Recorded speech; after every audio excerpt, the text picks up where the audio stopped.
Perundingan damai antara Ukraina-Rusia yang dimediasi oleh Amerika Serikat kembali menemui jalan buntu. Pertemuan hanya berlangsung sekitar 2 jam, bahkan tanpa kehadiran perunding utama dari pihak Amerika Serikat, sehingga harapan tercapainya terobosan baru pun memudar.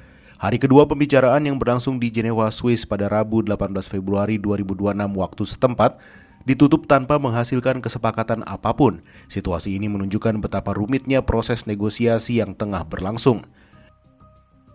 Presiden Ukraina Volodymyr Zelensky yang juga tidak hadir langsung dalam pertemuan tersebut mengakui bahwa pembicaraan berjalan sangat alot. Ia menegaskan bahwa masih banyak perbedaan mendasar yang belum bisa dijembatani oleh kedua belah pihak.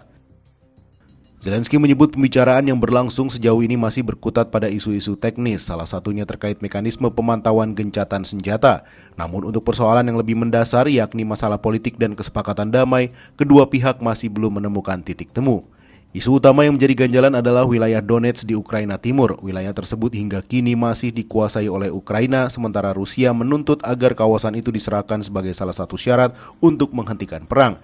Di sisi lain, Kiev dengan tegas menolak tuntutan tersebut. Сьогодні детально ми говорили кілька разів з нашою командою на перемовинах в Женеві. Був другий день зустрічі. І тристоронні формати, також інші формати. Україна зацікавлена в результаті. Станом на сьогодні не можемо сказати, що результат достатній. Військові поспілкувались з частини питань серйозно та змістовно. Чутливі політичні питання, питання про можливі компроміси та необхідну зустріч лідерів ще не опрацьовані достатньо. Senada dengan Zelensky, Ketua Delegasi Rusia Vladimir Medinsky juga menggambarkan negosiasi itu sangat sulit. Perundingannya berat namun tetap seperti pembicaraan bisnis. Как вы знаете, переговоры шли 2 дня.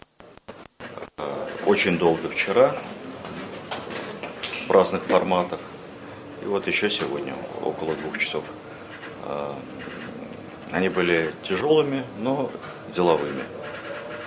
В ближайшее время состоится следующая встреча.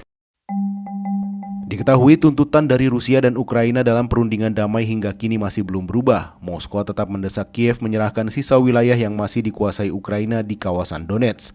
Adapun wilayah yang diminta berupa jalur teritori sepanjang sekitar 80,5 km dan selebar 64,5 km, mencakup puluhan kota dan desa yang berada di antara garis depan pertempuran. Sementara Ukraina terus meminta jaminan keamanan dari sekutu barat, terutama AS, untuk mencegah Rusia melanggar gencatan senjata atau kembali melancarkan serangan di masa depan. Namun posisi Washington masih berhati-hati. Pemerintah AS disebut tidak bersedia memberikan perlindungan sebelum terjadi serangan baru dan hanya akan bertindak jika Rusia benar-benar kembali melakukan agresi.